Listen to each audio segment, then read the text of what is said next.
Hi, my name's Ben. I work at the Game House, and today we're continuing to go through the over-unders for every division in the league. We did the NFC North, and now we're doing the AFC North. So now we're going to start with the past 5 division winners, just to give us a little bit of context. Baltimore Ravens twice in a row in 18 and 19 with 10 and 6 and 14 and 2. The Steelers at 12 and 4 in 2020 when they got absolutely blown out by the Browns, if you'll remember that game. And then the Bengals the past 2 years, obviously, 10 and 7, went to the Super Bowl, 12 and 4, and lost in the AFC Championship game. So, with that context out of the way, we're going to look at the win totals odds. Now, a lot of people, if you've been paying attention to sports media lately, are outthinking the room on the first team, the Cincinnati Bengals. A lot of them, strangely, have the Bengals coming in third, even though their win total is 11.5. Now, this is an interesting number. I do think the Bengals are going to run away with the division. I don't think it's going to be particularly close. I know people are afraid of Joe Burrow's injury. I am not so much. So 11.5 in this tough division that got even tougher.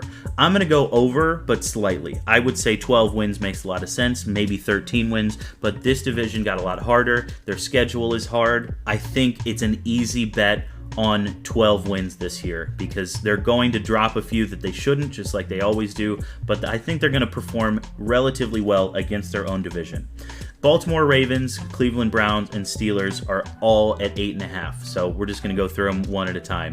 Ravens, I'm going to go over. Lamar Jackson has been paid. He wants to prove the doubters wrong, that he can throw the ball. He has a new offensive coordinator that a lot of people are worried about because people say Greg Roman was the perfect guy for him. I disagree. I think we're absolutely going to see a step forward in his passing this year that will open up some of those running lanes. I think he'll stay healthy. I don't think he'll sit out the last couple games of the season with a mystery injury because he has been paid this year. The Ravens have legitimate Super Bowl hopes, so 8.5 seems a little low to me. I would go easy over on that. Cleveland Browns, 8.5. I'm going to go under. It might be 8. It might be 8 and 9. A lot of people are really low on the Browns this year. Not sure if Deshaun Watson deserved to have been given all that money. The Houston Texans, Deshaun Watson isn't showing up. But I think the Cleveland Browns are actually fine. I think their defense is good. I think they have decent weapons. And if Deshaun Watson returns to form, this could be a good team. However, with this division being so tough, I am going to go under, maybe slightly, but I am not too confident on this one.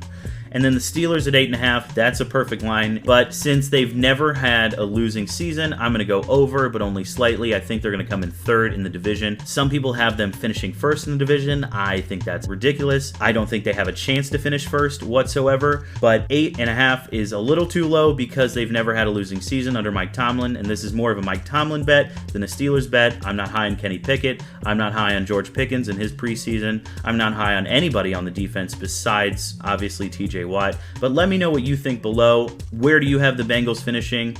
Where do you have the Ravens finishing? Are the Ravens going to break through in the playoffs this year? I'd love to hear from you, and thanks for watching. I appreciate it.